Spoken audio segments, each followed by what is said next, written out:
వేదికను అలంకరించిన రాష్ట్ర ముఖ్యమంత్రి వర్యులు శ్రీ రేవంత్ రెడ్డి గారికి, అలాగే పార్లమెంట్ సభ్యులు విశ్వేశ్వర్ రెడ్డి గారికి, అలాగే మా గ్లోబల్ స్టార్ రామ్ చరణ్ గారికి,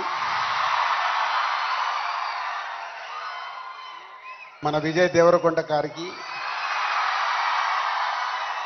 అలాగే డీజీపీ జితేంద్ర గారికి అండ్ డిపార్ట్మెంట్ అండ్ పెద్దలందరికీ, మంత్రివర్యులు గారికి, అందరికీ మీ అందరికీ good evening. CM Revanth Reddy గారితో ఒకరోజు నేను ఫ్లైట్లో వైజాగ్ నుంచి హైదరాబాద్ జర్నీ చేస్తున్నాను. ఆ రోజు ఎందుకో రేవంత్ రెడ్డి గారు నాతో ఒక మాట చెప్పారు, తెలంగాణ రాష్ట్రంలో డ్రగ్స్ లేకుండా చేయాలి అని. ఇది దాదాపు ఒక 9 months బ్యాక్ జరిగిన సంఘటన.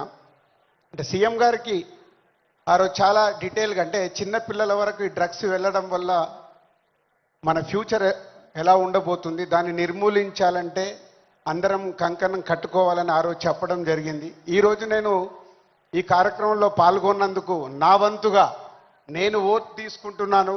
నేను కానీ, నా కుటుంబ సభ్యులు కానీ, నా స్నేహితులు కానీ, నాకు తెలిసిన వారు ఎవరు కానీ డ్రగ్స్ తీసుకోకుండా నేను చేయగలుగుతాను.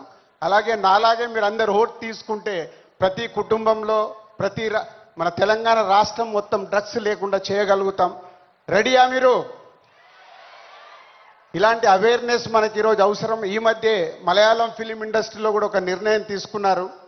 ఆ ఇండస్ట్రీలో ఎవరన్నా డ్రగ్స్ తీసుకున్నట్టు తెలిస్తే ఆ సినిమా ఇండస్ట్రీ, మలయాళం ఇండస్ట్రీ నుంచి బహిష్కరిస్తామని, అలాగే తెలంగాణ ఎఫ్డీసీ నుంచి తెలుగు చలనచిత్రం కూడా నేను కోరుకునేది ఒకటే, అలాంటిది ఫిలిం ఇండస్ట్రీలో ఎలాంటిదైనా జరిగిందని తెలిస్తే వాళ్ళని నిర్మూలించినప్పుడు, వాళ్ళని నిషేధించినప్పుడు సొసైటీకి, సినిమా ఇండస్ట్రీ నుంచి కూడా ఒక మెసేజ్ వెళ్తుంది.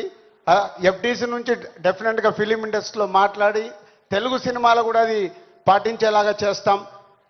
సో ఇది మన కర్తవ్యం. మన అందరం ఓట్ తీసుకొని చేయగలిగినప్పుడు సీఎం గారు కోరుకుంటున్నట్టుగా, డిపార్ట్మెంట్ కోరుకుంటున్నట్టుగా ముందు మన రాష్ట్రాన్ని డ్రగ్స్ లేని రాష్ట్రంగా చేయగలుగుతాం.